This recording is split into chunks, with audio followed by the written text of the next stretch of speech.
ಎಲ್ಲರಿಗೂ ನಮಸ್ಕಾರ. Welcome back to my channel. ನಾನು ಪೂಜಾ. ಇವತ್ತು ಶನಿವಾರ ಬೆಳಿಗ್ಗೆನೇ ತಿಂಡಿ ಎಲ್ಲ ಮುಗಿಸ್ಕೊಂಡು ಸ್ವಲ್ಪ ಮಧ್ಯಾಹ್ನ ಟೈಮಲ್ಲಿ ಏನಾದ್ರೂ ಕೋಲ್ಡಾಗಿ ತಿನ್ನೋಣ ಅಂತ ಒಂದು ಡೆಸರ್ಟ್ಸ್ನ ಮಾಡ್ಕೊಂಡಿದ್ದೆ. ಹಾಗೆಯೇ ಅಮೆಝಾನಿಂದ ಕೆಲವೊಂದಷ್ಟು ಗ್ಲಾಸ್ ಬೌಲ್ಸ್ನ ತರಿಸ್ಕೊಂಡಿದ್ದೆ. ಹೇಗಿದೆ ಅಂತ ತಿಳಿಸ್ತೀನಿ. ಹಾಗೆ ಇಲ್ಲಿ ಡೆಸರ್ಟ್ಸ್ ಮಾಡ್ಕೊಳ್ಳೋದಕ್ಕೆ ನಾನಿಲ್ಲಿ ಕರ್ಬೂಜ ಹಣ್ಣನ್ನು ತೊಗೊಂಡಿದ್ದೀನಿ. ಕರ್ಬೂಜ ಹಣ್ಣನ್ನು ಈ ರೀತಿ ಸಿಪ್ಪೆನೆಲ್ಲ ತೆಗೆದು ಒಂದು ಬೌಲ್ಗೆ ಕಟ್ ಮಾಡಿ ಇಟ್ಕೊಂಡಿದ್ದೀನಿ. ಹಾಗೆ ಸ್ವಲ್ಪ ತೆಂಗಿನಕಾಯಿ ಕೂಡ ಬೇಕಾಗುತ್ತೆ. ಇದ್ರ ಹೆಸರು Musk melon coconut chia pudding ಅಂತ. ತುಂಬಾನೇ ಟೇಸ್ಟಿಯಾಗಿರುತ್ತೆ. ಇದನ್ನು ಮಾಡ್ಕೊಳ್ಳೋದಕ್ಕೆ ಒಂದು ಮಿಕ್ಸಿ ಜಾರ್ಗೆ ಸ್ವಲ್ಪ ಕರ್ಬೂಜ ಹಣ್ಣನ್ನು ಹಾಕಿ ಇದನ್ನು ನೀರನ್ನು ಹಾಕ್ತೇನೆ ರುಬ್ಕೋಬೇಕು. ನಂತರ ಒಂದು ಮಿಕ್ಸಿ ಜಾರ್ಗೆ ತೆಂಗಿನಕಾಯಿನೂ ಕೂಡ ಹಾಕಿ ಇದನ್ನು ಕೂಡ ಸ್ವಲ್ಪ ನೀರನ್ನು ಸೇರಿಸ್ಕೊಂಡು ರುಬ್ಕೊಂಡಿದ್ದೀನಿ. ಇವಾಗ ಒಂದು ಬೌಲ್ಗೆ ಅಥವಾ ಯಾವುದಾದ್ರೂ ಒಂದು ಚಿಕ್ಕ ಜಾರ್ಗೆ ಜ್ಯೂಸ್ ಮಾಡಿಟ್ಕೊಂಡಿರುವಂಥ ಮಸ್ಕ್ ಮೆಲನ್ನ ಹಾಕಿ ಹಾಗೆಯೇ ಸ್ವಲ್ಪ ತೆಂಗಿನಕಾಯಿ ಹಾಲು ಅಂದರೆ ತರಿಯಾಗಿ ರುಬ್ಕೊಂಡಿದ್ದೀವಲ್ವ ಅದನ್ನು ಕೂಡ ಸೇರಿಸ್ಕೊಂಡು 2 ಸ್ಪೂನಷ್ಟು ಚಿಯಾ ಸೀಡ್ಸ್ನ ಹಾಕಿ ಹಾಗೆಯೇ ಸ್ವಲ್ಪ ಕಲ್ಲು ಸಕ್ಕರೆನ ಈ ರೀತಿ ಪೌಡರ್ ಮಾಡಿಕೊಂಡು ಸೇರಿಸ್ಕೊಂಡು ಚೆನ್ನಾಗಿ ಇದನ್ನು ಮಿಕ್ಸ್ ಮಾಡ್ಕೊಳ್ಳೋದು. ನಾನು ಇದಕ್ಕೆ ಮಸ್ಕ್ ಮೆಲನ್ ಜ್ಯೂಸ್ನ ಜಾಸ್ತಿ ಸೇರಿಸ್ಕೊಂಡಿದ್ದೀನಿ, ಅದ್ರ ಟೇಸ್ಟ್ ಜಾಸ್ತಿ ಬರಲಿ ಅಂತ ಒಂದಕ್ಕೆ. ಇನ್ನೊಂದಕ್ಕೆ ಮಸ್ಕ್ ಮೆಲನ್ನ ಕಡಿಮೆ ಹಾಕ್ಕೊಂಡು ಈ ತೆಂಗಿನಕಾಯಿ ಹಾಲು ರುಬ್ಬಿ ಇಟ್ಕೊಂಡಿದ್ದೀವಲ್ವ ಅದನ್ನು ಜಾಸ್ತಿ ಸೇರಿಸ್ಕೊಂಡಿದ್ದೀನಿ. ಎರಡಕ್ಕೂ ಕೂಡ ತುಂಬಾ ಡಿಫ್ರೆನ್ಸ್ ಇರುತ್ತೆ. ಎರಡೂ ಕೂಡ ತುಂಬಾ ಟೇಸ್ಟಿಯಾಗಿ ಬರುತ್ತೆ. ಇದಕ್ಕೂ ಕೂಡ 1.5 ಸ್ಪೂನಷ್ಟು ಚಿಯಾ ಸೀಡ್ಸ್ನ ಹಾಕಿ ಹಾಗೆಯೇ ಇದಕ್ಕೆ ಸ್ವಲ್ಪ ಕಲ್ಸಕ್ಕರೆನೂ ಕೂಡ ಸೇರಿಸ್ಕೊತೀನಿ. ನಿಮಗೆ ಕಲ್ಸಕ್ಕರೆ ಇಷ್ಟ ಇಲ್ಲ ಅಂದರೆ ಬೆಲ್ಲ ಕೂಡ ಸೇರಿಸ್ಕೋಬೋದು, ಹನಿ ಕೂಡ ಹಾಕ್ಕೋಬೋದು. ಇಲ್ಲ ಅಂತ ಅಂದರೆ ಈ ಡೇಟ್ಸ್ ಇದೆ ಅಲ್ವಾ ಅದನ್ನು ರುಬ್ಬಿ ಕೂಡ ಸೇರಿಸ್ಕೋಬೋದು. ಅದು ಕೂಡ ತುಂಬಾ ಸ್ವೀಟಾಗಿ ಟೇಸ್ಟಿಯಾಗಿ ಬರುತ್ತೆ. ಇವಾಗ ಎರಡನ್ನು ಕೂಡ ಚೆನ್ನಾಗಿ ಈ ರೀತಿ ಮಿಕ್ಸ್ ಮಾಡ್ಕೊಂಡಿದ್ದೀನಿ.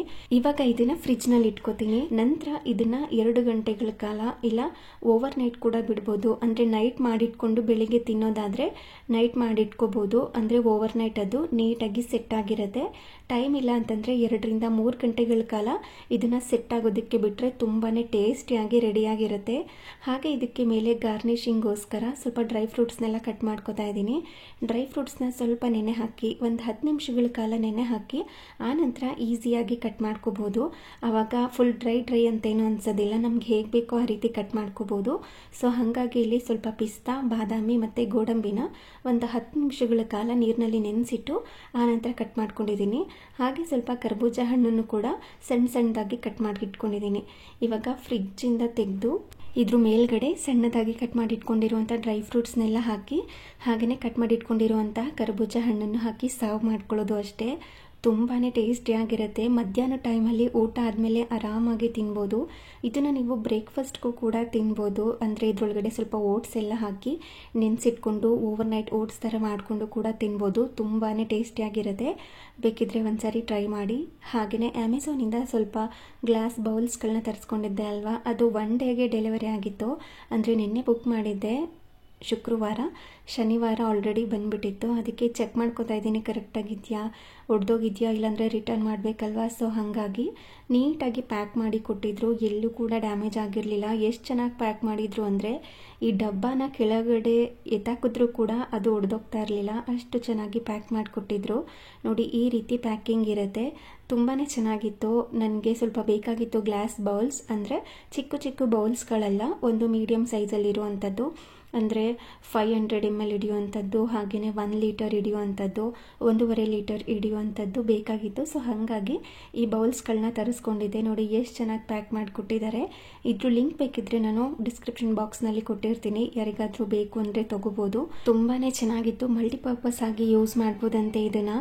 ಹಾಗೆಯೇ ತುಂಬಾ ಹೆವಿಯಾಗಿಯೂ ಕೂಡ ಇತ್ತು. ನೋಡ್ತಿದ್ದೀರಲ್ವ ಎಷ್ಟು ನೀಟಾಗಿ ಪ್ಯಾಕ್ ಮಾಡಿದ್ದಾರೆ ಅಂತ. ಎಲ್ಲೂ ಕೂಡ ಡ್ಯಾಮೇಜ್ ಆಗಿರಲಿಲ್ಲ. ಈ ಥರದನ್ನೆಲ್ಲ ಸ್ವಲ್ಪ ಸೂಕ್ಷ್ಮವಾಗಿಯೇ ಬಳಸ್ಕೋಬೇಕು. ನನಗೆ ಈ ರೀತಿ ಗ್ಲಾಸ್ ಬೌಲ್ಸ್ ಆಗಿರ್ಬೋದು, ಪಿಂಗಾಣಿ ಐಟಮ್ಸ್ಗಳಾಗಿರ್ಬೋದು, ಕ್ರಾಕರೀಸ್ ಎಲ್ಲ ತುಂಬ ಇಷ್ಟ ಆಗುತ್ತೆ. ಸೊ ಹಾಗಾಗಿ 1 by 1 ಕಲೆಕ್ಟ್ ಮಾಡ್ಕೋತಾ ಇದ್ದೀನಿ. ಕಂಚು ಮತ್ತು ಹಿತ್ತಾಳೆ, ತಾಮ್ರ, ಕಬ್ಬಿಣದ ತವಗಳಾಗಿರ್ಬೋದು, ಕಡಾಯಿಗಳು, ಬಾಣಲಿ ಈ ಥರದ್ದೆಲ್ಲ ಇಷ್ಟ ಆಗುತ್ತೆ. ಹಾಗಾಗಿ 1 by 1 ಎಲ್ಲ ಥರದ್ದು ಇರಲಿ ಅಂತ ಕಲೆಕ್ಟ್ ಮಾಡ್ತಾ ಇದ್ದೀನಿ. ನಿಮಗೂ ಇದೇ ಥರ ಕಲೆಕ್ಟ್ ಮಾಡ್ಕೊಳ್ಳೋದಕ್ಕೆ ಇಷ್ಟನಾ? ಹಾಗೆ ಯಾವ ಥರ ಪಾತ್ರೆಗಳು ಇಷ್ಟ ಆಗುತ್ತೆ ಅಂತ ಕಮೆಂಟ್ ಮಾಡಿ ತಿಳಿಸಿ. ಎಲ್ಲೂ ಕೂಡ ಬ್ರೇಕ್ ಆಗಿರಲಿಲ್ಲ. ಹಾಗೆ ಎಲ್ಲೂ ಕೂಡ ಚಿಕ್ಕ ಸ್ಕ್ರ್ಯಾಚ್ ಆಗುತ್ತಲ್ಲ ಆ ಥರ ಕೂಡ ಆಗಿರಲಿಲ್ಲ. ಒಳ್ಳೆ ಕಂಡೀಷನಲ್ಲಿತ್ತು. ನನಗೆ ತುಂಬಾ ಇಷ್ಟ ಆಯಿತು. ಹಾಗಾಗಿ ಇದನ್ನು ನೀಟಾಗಿ ತೊಳೆದು ಎತ್ತಿಟ್ಕೊಂಡೆ. ಹಾಗೆ ಸ್ವಲ್ಪ ಸಬ್ಜಾ ಸೀಡ್ಸ್ ಕೂಡ ಬೇಕಾಗಿತ್ತು. ಅದನ್ನು ಕೂಡ ಅಮೆಝಾನಿಂದ ತರಿಸ್ಕೊಂಡಿದ್ದೆ. ಅದು ಕೂಡ ಬಂದಿತ್ತು. ಅದು ಕೂಡ ಎಕ್ಸ್ಪೈರಿ ಡೇಟ್ ಏನಾದ್ರೂ ಕಡಿಮೆ ಇದೆಯಾ ಅಂತ ಚೆಕ್ ಮಾಡಿಕೊಂಡು ಅದನ್ನು ಕೂಡ ಎತ್ತಿಟ್ಕೋತಾ ಇದ್ದೀನಿ. ಹಾಗೆ ಇಲ್ಲಿ ಲಂಚ್ಗೋಸ್ಕರ ಕ್ಯಾಪ್ಸಿಕಮ್ ಮತ್ತು ಟೊಮ್ಯಾಟೊ ಈರುಳ್ಳಿನೆಲ್ಲ ಹಾಕಿ ಒಂದು ಗೊಜ್ಜು ಥರ ಮಾಡ್ಕೋತಾ ಇದ್ದೀನಿ. ತುಂಬಾ ಸಿಂಪಲ್ಲಾಗಿ ಮಾಡ್ಕೋಬೋದು. ಆ ರೆಸಿಪಿ ಕೂಡ ಇವತ್ತಿನ ವಿಡಿಯೋದಲ್ಲಿ ಶೇರ್ ಮಾಡ್ತಾ ಇದ್ದೀನಿ. ಹಾಗೆ ಇದಕ್ಕೆ ಕಾಂಬಿನೇಷನ್ ಆಗಿ ಚಪಾತಿ ಮಾಡ್ಕೋತಾ ಇದ್ದೀನಿ. ಕ್ಯಾಪ್ಸಿಕಮ್ನ ಈ ರೀತಿ ಚೆನ್ನಾಗಿ ತೊಳೆದು ಆನಂತರ ಇಲ್ಲಿ ಕಟ್ ಮಾಡ್ಕೋಬೇಕು. ಕ್ಯೂಬ್ಸ್ಗಳ ರೀತಿಯೇ ಕಟ್ ಮಾಡ್ಕೋಬೇಕು. ತುಂಬ ಸಣ್ಣದಾಗೇನು ಕಟ್ ಮಾಡ್ಕೊಳ್ಳೋದು ಬೇಡ. ಸ್ವಲ್ಪ ಕ್ಯೂಬ್ಸಾಗಿ ಕಟ್ ಮಾಡಿಕೊಂಡ್ರೆ ಒಂದೊಂದು ಬಾಯಿಗೆ ಸಿಗ್ತಾ ಇರುತ್ತೆ, ತಿನ್ನೋದಕ್ಕೆ ಚೆನ್ನಾಗಿರುತ್ತೆ ಅಂತ ಕ್ಯೂಬ್ಸ್ಗಳ ರೀತಿಯೇ ಕಟ್ ಮಾಡ್ಕೋತಾ ಇದ್ದೀನಿ. ಒಂದು 3 ಮಾಡಿಕೊಂಡ್ರೆ ಸಾಕು, 3 ಜನಕ್ಕೆ ಆರಾಮಾಗಿ ಆಗೋಗ್ಬಿಡುತ್ತೆ. ತುಂಬ ಜಾಸ್ತಿ ಆದರೆ ಮತ್ತೆ ನೈಟಿಗೆ ಮಿಕ್ಕೊಂಬಿಡುತ್ತೆ ಅಂತ ಇವಾಗ ಸ್ವಲ್ಪನೇ ಮಾಡ್ಕೋತಾ ಇದ್ದೀನಿ. 3 ಈರುಳ್ಳಿ ಹಾಗೆ ಚಿಕ್ಕ ಸೈಜಲ್ಲಿರುವಂತಹ 5 ಹುಳಿ ಟೊಮ್ಯಾಟೊನ ತಗೊಂಡು ಎಲ್ಲನೂ ಕೂಡ ಸಣ್ಣದಾಗಿ ಉದ್ದುದಾಗೇ ಕಟ್ ಮಾಡಿ ಇಟ್ಕೊಂಡಿದ್ದೀನಿ. ಈರುಳ್ಳಿ ಮತ್ತು ಟೊಮ್ಯಾಟೊನೂ ಕೂಡ ಹಾಗೇ ಕಟ್ ಮಾಡಿ ಎತ್ತಿಟ್ಕೊಂಡಿದ್ದೀನಿ. ಹಾಗೆ ಒಗ್ಗರಣೆಗೆ ಸ್ವಲ್ಪ ಕೊತ್ತಂಬರಿ ಸೊಪ್ಪು ಬೇಕು, ಹಾಗೆಯೇ ಕರಿಬೇವಿನ ಸೊಪ್ಪು, 2 ಹಸಿಮೆಣಸಿನ್ಕಾಯಿನ ಸ್ಲಿಟ್ ಮಾಡಿ ಎತ್ತಿಟ್ಕೊಂಡು ಸ್ವಲ್ಪ ಇದಕ್ಕೆ ತೆಂಗಿನಕಾಯಿನ ರುಬ್ಬಿ ಸೇರಿಸ್ಕೋತೀನಿ. ತುಂಬಾ ಟೇಸ್ಟಿಯಾಗಿ ಬರುತ್ತೆ. ಸೊ ಹಾಗಾಗಿ ಸ್ವಲ್ಪ ತೆಂಗಿನಕಾಯಿನ ಕಟ್ ಮಾಡಿ ಹಾಕಿ ಸ್ವಲ್ಪ ನೀರನ್ನು ಸೇರಿಸ್ಕೊಂಡು ಇದನ್ನು ಸ್ಮೂತಾಗಿ ರುಬ್ಕೋತಾ ಇದ್ದೀನಿ. ನಂತರ ಚಪಾತಿ ಹಿಟ್ಟನ್ನು ಕೂಡ ಕಲಸಿಟ್ಟು ಆ ನಂತರ ಗೊಜ್ಜನ್ನ ಮಾಡ್ಕೋಬೋದು. ಅಷ್ಟರಲ್ಲಿ ಚಪಾತಿ ಹಿಟ್ಟು ಕೂಡ ನೆಂದಿರುತ್ತೆ ಅಂತ ಇಲ್ಲಿ ಚಪಾತಿ ಹಿಟ್ಟನ್ನು ಕಲಸಿ ಎತ್ತಿಟ್ಕೊಂಡಿದ್ದೀನಿ. ಹಾಗೆ ಸ್ವಲ್ಪ ಮಸಾಲ ಪುಡಿಗಳು ಬೇಕು.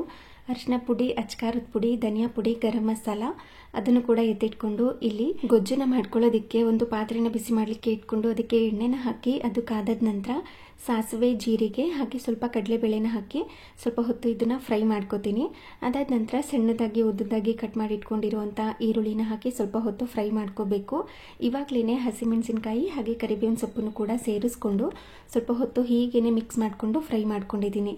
ಅದಾದ ನಂತರ ಇಲ್ಲಿ ಕಟ್ ಮಾಡಿ ಇಟ್ಕೊಂಡಿರುವಂಥ ಕ್ಯಾಪ್ಸಿಕಮ್ನ ಹಾಕಿ ಮತ್ತೆ ಇದನ್ನು ಸ್ವಲ್ಪ ಹೊತ್ತು ಫ್ರೈ ಮಾಡ್ಕೋಬೇಕು. ಕ್ಯಾಪ್ಸಿಕಮ್ನ ಸೆಪ್ರೇಟಾಗಿ ಫ್ರೈ ಮಾಡಿ ಕೂಡ ಸೇರಿಸ್ಕೋಬೋದು. ನಾನಿಲ್ಲಿ ಒಗ್ಗರಣೆನಲ್ಲೇ ಹಾಕಿ ಫ್ರೈ ಮಾಡ್ಕೋತಾ ಇದ್ದೀನಿ. ಆನಂತರ ಇದಕ್ಕೆ ಸಣ್ಣದಾಗಿ ಉದ್ದುದಾಗಿ ಕಟ್ ಮಾಡಿ ಇಟ್ಕೊಂಡಿರುವಂಥ ಟೊಮ್ಯಾಟೊನು ಕೂಡ ಹಾಕಿ ಮಧ್ಯದಲ್ಲಿ ಸ್ವಲ್ಪ ಉಪ್ಪನ್ನ ಸೇರಿಸಿ ಹಾಗೆ ಸ್ವಲ್ಪ ಶುಂಠಿ ಬೆಳ್ಳುಳ್ಳಿ ಪೇಸ್ಟನ್ನು ಹಾಕಿ ಸ್ವಲ್ಪ ಹೊತ್ತು ಮಿಕ್ಸ್ ಮಾಡಿಕೊಂಡು ಫ್ರೈ ಮಾಡ್ಕೋಬೇಕು. ಶುಂಠಿ ಬೆಳ್ಳುಳ್ಳಿ ಪೇಸ್ಟ್ ಹಾಕ್ಕೊಂಡಿರೋದು ಮಿಸ್ ಆಗೋಗಿದೆ, ರೆಕಾರ್ಡ್ ಆಗಿಲ್ಲ. ಸೊ ಹಾಗಾಗಿ ಇಲ್ಲಿ ಕಾಣಿಸ್ತಾ ಇಲ್ಲ ನಿಮಗೆ ಅಷ್ಟೇ. ಶುಂಠಿ ಬೆಳ್ಳುಳ್ಳಿ ಪೇಸ್ಟ್ ಕೂಡ ಹಾಕ್ಕೊಂಡಿದ್ದೀನಿ. ನಂತರ ಇದಕ್ಕೆ ಚಿಟಿಕೆಯಷ್ಟು ಅರಿಶಿನ ಪುಡಿನ ಹಾಕಿ ಖಾರಕ್ಕೆ ತಕ್ಕಂತೆ ಅಚ್ಕಾರದ ಪುಡಿ, ಸ್ವಲ್ಪ ಧನಿಯಾ ಪುಡಿ ಹಾಗೆ ಸ್ವಲ್ಪ ಗರಂ ಮಸಾಲಾನ ಹಾಕಿ ರುಚಿಗೆ ತಕ್ಕಷ್ಟು ಉಪ್ಪನ್ನ ಈ ಹಂತದಲ್ಲೇ ಸೇರಿಸ್ಕೊಂಡು ಚೆನ್ನಾಗಿ ಮಿಕ್ಸ್ ಮಾಡಿಕೊಂಡು ಫ್ರೈ ಮಾಡ್ಕೋಬೇಕು. ಟೊಮೆಟೊ ಎಲ್ಲ ಆಲ್ಮೋಸ್ಟ್ ಮ್ಯಾಶ್ ಆಗೋ ಥರನೇ ಇರುತ್ತೆ. ಹಾಗೆಯೇ ಕ್ಯಾಪ್ಸಿಕಮ್ ಮುಕ್ಕಾಲು ಭಾಗದಷ್ಟು ಮಾತ್ರ ಬೆಂದಿರಬೇಕು. ಅದ್ರ ಕ್ರಂಚಿನೆಸ್ ಹಾಗೇ ಇರಬೇಕು, ಆವಾಗಲೇ ಗೊಜ್ಜು ಟೇಸ್ಟಿಯಾಗಿ ಬರೋದು. ಸೊ ಹಾಗಾಗಿ ಇದನ್ನು ಇದೇ ರೀತಿ ಮಿಕ್ಸ್ ಮಾಡಿಕೊಂಡು ಫ್ರೈ ಮಾಡ್ಕೋತಾ ಇದ್ದೀನಿ. ನಂತರ ಇದಕ್ಕೆ ರುಬ್ಬಿ ಇಟ್ಕೊಂಡಿರುವಂಥ ತೆಂಗಿನಕಾಯಿ ಪೇಸ್ಟನ್ನು ಹಾಕಿ ಚೆನ್ನಾಗಿ ಮಿಕ್ಸ್ ಮಾಡಿಕೊಂಡು ಒಂದು ಲಿಡ್ಡನ್ನು ಕ್ಲೋಸ್ ಮಾಡಿ ಸೈಡಲ್ಲಿ ಇದನ್ನು ಕುದಿಲಿಕ್ಕೆ ಬಿಡ್ತೀನಿ. ಸಿಮ್ನಲ್ಲಿ ಇಟ್ಕೊಂಡು ಕುದಿಸ್ಕೊತಾ ಇದ್ದರೆ ಹಸಿ ವಾಸನೆ ಎಲ್ಲ ಹೋಗಿರುತ್ತೆ, ಹಾಗೆ ತುಂಬಾ ಟೇಸ್ಟಿಯಾಗಿಯೂ ಕೂಡ ಇರುತ್ತೆ. ಮೇಲ್ಗಡೆ ಎಲ್ಲ ಎಣ್ಣೆ ಬಿಟ್ಕೊಂಡು ಬಂದರೆ ಪರ್ಫೆಕ್ಟಾಗಿ ಕುಕ್ ಆಗಿದೆ ಅಂತ ಅರ್ಥ. ಹಾಗೆ ಇಲ್ಲಿ ಚಪಾತಿನೂ ಕೂಡ ಬೇಯಿಸ್ಕೊಳ್ಳೋದಕ್ಕೆ ರೆಡಿ ಮಾಡಿಕೊಂಡು ಚಪಾತಿನೂ ಕೂಡ ಲಟ್ಟಿಸ್ಕೊಂಡು ಬೇಯಿಸ್ಕೊತಾ ಇದ್ದೀನಿ. ಆಲ್ಮೋಸ್ಟ್ ನಾನು ಮಧ್ಯಾಹ್ನ ಮಾಡಿದ ಅಡುಗೆನೇ ಸಾಯಂಕಾಲಕ್ಕೂ ಆಗೋ ಥರನೇ 1 ಟೈಮಲ್ಲೇ ಮಾಡ್ಕೊಂಡಿರ್ತೀನಿ, 2 ಟೈಮ್ಗೂ ಆಗೋ ಥರ. ಕೆಲವೊಂದು ಸಾರಿ ಮಾತ್ರ ಬಿಸಿ ಬಿಸಿಯಾಗಿ ತಿನ್ನೋಣ ಅಂತ ಆ ಟೈಮ್ಗೆ ಅಂದರೆ ಮಧ್ಯಾಹ್ನಕ್ಕೆ, ಸಾಯಂಕಾಲಕ್ಕೆ, ಬೆಳಿಗ್ಗೆನೆ ಈ ಥರ ಮಾಡ್ಕೊಂಡಿರ್ತೀನಿ. ಈ ಥರ ಮಾಡ್ಕೊಳ್ಳೋದು ತುಂಬಾ ಕಡಿಮೆ. ಅಂದರೆ ಮಧ್ಯಾಹ್ನ ಮಾಡಿದಾಗಲೇ ನೈಟ್ಗೂ ಆಗೋ ಥರ, ಅಂದರೆ 2 ಟೈಮ್ಗೂ ಆಗೋ ಥರ ಮಾಡ್ಕೊಂಡಿರ್ತೀನಿ. ಇಲ್ಲ ಬೆಳಿಗ್ಗೆ ಮಾಡಿದಾಗಲೇ ಮಧ್ಯಾಹ್ನಕ್ಕೂ ಆಗೋ ಥರನೇ ಮಾಡ್ಕೊಂಡಿರ್ತೀನಿ. ಈ ಚಪಾತಿ ಥರ ಏನಾದರೂ ಮಾಡಿದಾಗ ಬಿಸಿ ಬಿಸಿಯಾಗಿ ತಿಂದರೆ ಚೆನ್ನಾಗಿರುತ್ತೆ ಅಂತ ಅದನ್ನು 1 ಟೈಮಿಗೆ ಮಾತ್ರ ಮಾಡ್ಕೊಂಡಿರ್ತೀನಿ. ಅದೇ ರೀತಿಯಲ್ಲಿ ಎಲ್ಲ ಚಪಾತಿಗಳನ್ನೂ ಕೂಡ ಲಟ್ಟಿಸ್ಕೊಂಡು ಬೇಯಿಸ್ಕೊಂಡು ಸೈಡಲ್ಲಿ ಸಿಮ್ನಲ್ಲಿ ಇಟ್ಕೊಂಡು ಕುದಿಸ್ಕೊತಾ ಇದ್ವಿ ಅಲ್ವಾ, ಅದು ಕೂಡ ತುಂಬ ಚೆನ್ನಾಗಿ ಕುದ್ದಿರುತ್ತೆ. ಅದಕ್ಕೆ ಸಣ್ಣದಾಗಿ ಕಟ್ ಮಾಡಿ ಇಟ್ಕೊಂಡಿರುವಂಥ ಕೊತ್ತಂಬರಿ ಸೊಪ್ಪನ್ನು ಹಾಕಿ ಮಿಕ್ಸ್ ಮಾಡಿಕೊಂಡ್ರೆ ಟೇಸ್ಟಿ ಆಗಿರುವಂಥ ಕ್ಯಾಪ್ಸಿಕಮ್ ಟೊಮ್ಯಾಟೊ ಈರುಳ್ಳಿ ಗೊಜ್ಜು ರೆಡಿಯಾಗಿರುತ್ತೆ. ಬೇಕು ಅಂದರೆ ಅದನ್ನು ನೀವು ತುಂಬ ತೆಳುವಾಗಿ ದೋಸೆಗೆ ತಿನ್ನೋ ಥರ ಕೂಡ ಮಾಡ್ಕೋಬೋದು, ಹಾಗೆ ಅನ್ನದ ಜೊತೆ ಹೊಂದ್ಕೊಳ್ಳೋ ಥರ ಕೂಡ ಮಾಡ್ಕೋಬೋದು. ಆದರೆ ನಾನಿಲ್ಲಿ ಚಪಾತಿಗೆ ಹೊಂದ್ಕೊಳ್ಳೋ ಥರ ಮಾಡ್ಕೊಂಡಿದ್ದೀನಿ. ಹಾಗೆ 1 ಟೈಮ್ಗೆ ಖಾಲಿ ಆಗಿಬಿಡಲಿ, ಸಾಯಂಕಾಲಕ್ಕೆ ಏನು ಬೇಡ ಅಂತ ಸ್ವಲ್ಪ ಗಟ್ಟಿಯಾಗೇ ಮಾಡಿಟ್ಕೊಂಡಿದ್ದೀನಿ. ಇವಾಗ ಬಿಸಿ ಬಿಸಿ ಚಪಾತಿ ಕೂಡ ರೆಡಿಯಾಗಿತ್ತು, ಬಿಸಿ ಬಿಸಿಯಾಗಿರುವಂತಹ ಗೊಜ್ಜು ಕೂಡ ರೆಡಿಯಾಗಿತ್ತು. ಹಾಗೆ ಸ್ವಲ್ಪ ನೀರು ಮಜ್ಜಿಗೆ ಕೂಡ ಮಾಡ್ಕೊಂಡಿದ್ದೆ. ಬಿಸಿಲಿರೋ ಕಾರಣ ಅಂತೂ ಏನಾದ್ರೂ ತಣ್ಣು ಕುಡಿಬೇಕು ಅಂತಲೇ ಅನಿಸ್ತಾ ಇರುತ್ತೆ. ಸೊ ಹಾಗಾಗಿ ಬೆಳಿಗ್ಗೆನೆ ಮಜ್ಜಿಗೆನ ಮಾಡಿ ಫ್ರಿಜ್ನಲ್ಲಿ ಎತ್ತಿಟ್ಕೊಂಡಿದ್ದೆ. ಈ ಟೈಮ್ನಲ್ಲಿ ಊಟ ಆದಮೇಲೆ ಕುಡಿಯೋಕ್ಕೆ ಚೆನ್ನಾಗಿರುತ್ತೆ ಅಂತ ಮೊದಲೇ ಮಾಡಿ ಇಟ್ಕೊಂಡಿರ್ತೀನಿ. ಹಾಗೆ ಇವತ್ತು ಸ್ವಲ್ಪ ಕಸ್ಟರ್ಡ್ ಕುಲ್ಫಿ ಕೂಡ ಮಾಡ್ಕೊಂಡಿದ್ದೆ. ತುಂಬಾ ಟೇಸ್ಟಿಯಾಗಿ ಬಂದಿತ್ತು. ತುಂಬಾ ಸಿಂಪಲ್, ಇದನ್ನು ಚಿಕ್ಕ ಮಕ್ಕಳು ಕೂಡ ಮಾಡ್ಕೋಬೋದು, ಅಷ್ಟು ಈಸಿಯಾಗಿರುತ್ತೆ. ಅದನ್ನು ಮಾಡ್ಕೊಳ್ಳೋದಕ್ಕೆ ಇಲ್ಲಿ ಅರ್ಧ ಲೀಟರಷ್ಟು ಹಾಲನ್ನು ಎತ್ತಿಟ್ಕೊಂಡಿದ್ದೀನಿ. ಹಾಗೆ ಇಲ್ಲಿ ಸ್ವಲ್ಪ ಐಸ್ ಕ್ಯಾಂಡಿ ಮೋಲ್ಡ್ ಇರುತ್ತಲ್ವ, ಅದನ್ನು ಕೂಡ ಎತ್ತಿಟ್ಕೊಂಡಿದ್ದೀನಿ. ಕಸ್ಟರ್ಡ್ ಪೌಡರ್ ಬೇಕಾಗುತ್ತೆ. ನಾನಿಲ್ಲಿ ವೆನಿಲಾ ಫ್ಲೇವರ್ದು ತೊಗೊಂಡಿದ್ದೀನಿ. ಈ ರೀತಿ ಮೋಲ್ಡ್ ಇಲ್ಲ ಅಂತಂದಾಗ ಗ್ಲಾಸ್ ಇರುತ್ತಲ್ವ ಅದರಲ್ಲೂ ಕೂಡ ಮಾಡ್ಕೋಬೋದು. ಅಂದರೆ ಒಂದು ಐಸ್ ಕ್ರೀಮ್ ಸ್ಟಿಕ್ ಇರುತ್ತಲ್ವ ಅದನ್ನು ಇಟ್ಟು ಕೂಡ ಮಾಡ್ಕೋಬೋದು. ಹಾಗೆ ಇದಕ್ಕೆ ಸ್ವೀಟ್ಗೆ ತಕ್ಕಂತೆ ಸಕ್ಕರೆ ಕೂಡ ಬೇಕಾಗುತ್ತೆ. ಇದನ್ನೆಲ್ಲ ರೆಡಿ ಮಾಡಿ ಇಟ್ಕೊಂಡ್ರೆ ಫಟಾಫಟ್ ಅಂತ ಶೂಟ್ ಕೂಡ ಮುಗಿಸ್ಕೋಬೋದು ಅಂತ ಎಲ್ಲನೂ ಕೂಡ ನೀಟಾಗಿ ಎತ್ತಿಟ್ಕೊಂಡಿದ್ದೀನಿ. ತುಂಬ ಸಿಂಪಲ್ ಮೆಥಡ್. ಇದನ್ನು ಆಲ್ರೆಡಿ ಪೂಜಿಕಾ ಫುಡ್ ಇನ್ಸ್ಟಾಗ್ರಾಮ್ ಪೇಜ್ ಏನಿದೆ ಅದರಲ್ಲಿ ಶೇರ್ ಮಾಡಿದ್ದೀನಿ. ಯಾರಿಗಾದರೂ ಇಂಟ್ರೆಸ್ಟ್ ಇದ್ದರೆ ಹೋಗಿ ಚೆಕ್ ಮಾಡಿ. ತುಂಬ ಕಷ್ಟ ಏನೂ ಇಲ್ಲ. ಈ ಹಾಲನ್ನು ಕಾಯಲಿಕ್ಕೆ ಇಟ್ಕೊಂಡು ಅದಕ್ಕೆ ಸಕ್ಕರೆನ ಹಾಕಿ ಕುದಿಸ್ಕೋಬೇಕು.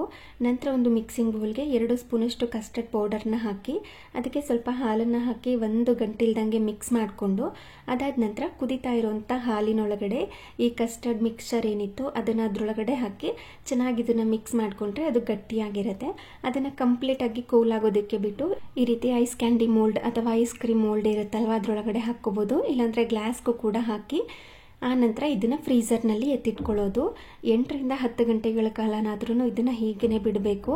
ನಿಮಗೆ ಬೇರೆ ಥರ ಟೇಸ್ಟ್ ಬೇಕು ಅಂತಂದರೆ ಇದಕ್ಕೆ ಸ್ವಲ್ಪ ಡ್ರೈ ಫ್ರೂಟ್ಸ್ನೆಲ್ಲ ಹಾಕಿ ಕೂಡ ಮಾಡ್ಕೋಬೋದು. ಅದು ಕೂಡ ತುಂಬಾ ಟೇಸ್ಟಿಯಾಗಿರುತ್ತೆ. 8 ರಿಂದ 10 ಗಂಟೆಗಳ ಕಾಲ ಸೆಟ್ ಆಗೋದಕ್ಕೆ ಬಿಟ್ಟು ಇವಾಗ ಓಪನ್ ಮಾಡ್ತಾ ಇದ್ದೀನಿ. ಆಲ್ರೆಡಿ 1-2 ತಿಂದಾಗೋಗಿದೆ. ಇವಾಗ ಈ ರೀತಿ ಓಪನ್ ಮಾಡಿದಾಗ ಅದು ಬರೋದಿಲ್ಲ ಅಂದಾಗ ಒಂದು ಗ್ಲಾಸ್ಗೆ ನೀರನ್ನು ಹಾಕಿ ಇದನ್ನು ಒಂದು 10 ರಿಂದ 20 ಸೆಕೆಂಡ್ಗಳ ಕಾಲ ಡಿಪ್ ಮಾಡಿ ಇಟ್ಟರೆ ಈಸಿಯಾಗಿ ಹೊರಗಡೆಗೆ ಬರುತ್ತೆ ಮೋಲ್ಡಿಂದ. ಇವಾಗ ಸಮ್ಮರ್ ಆಗಿರೋದ್ರಿಂದ ಮಕ್ಕಳು ಏನಾದರೂ ಕೇಳಿದಾಗ ಹೊರಗಡೆಯಿಂದ ತಂದು ಕೊಡೋದಕ್ಕಿಂತ ಈ ರೀತಿ ಈಸಿಯಾಗಿ ಮಾಡ್ಕೋಬೋದು. ತುಂಬಾ ಟೇಸ್ಟಿಯಾಗಿಯೂ ಕೂಡ ಇರುತ್ತೆ. ಇದಾಗಿತ್ತು ಇವತ್ತಿನ ದಿನ. ಈ ವಿಡಿಯೋ ನಿಮಗೆ ಸ್ವಲ್ಪನಾದರೂ ಇಷ್ಟ ಆಗಿದ್ರೆ ಯೂಸ್ಫುಲ್ ಅನ್ಸಿದ್ರೆ ಪ್ಲೀಸ್ ಒಂದು ಲೈಕ್ ಮಾಡಿ ಹಾಗೆ ಶೇರ್ ಮಾಡಿ. Thank you.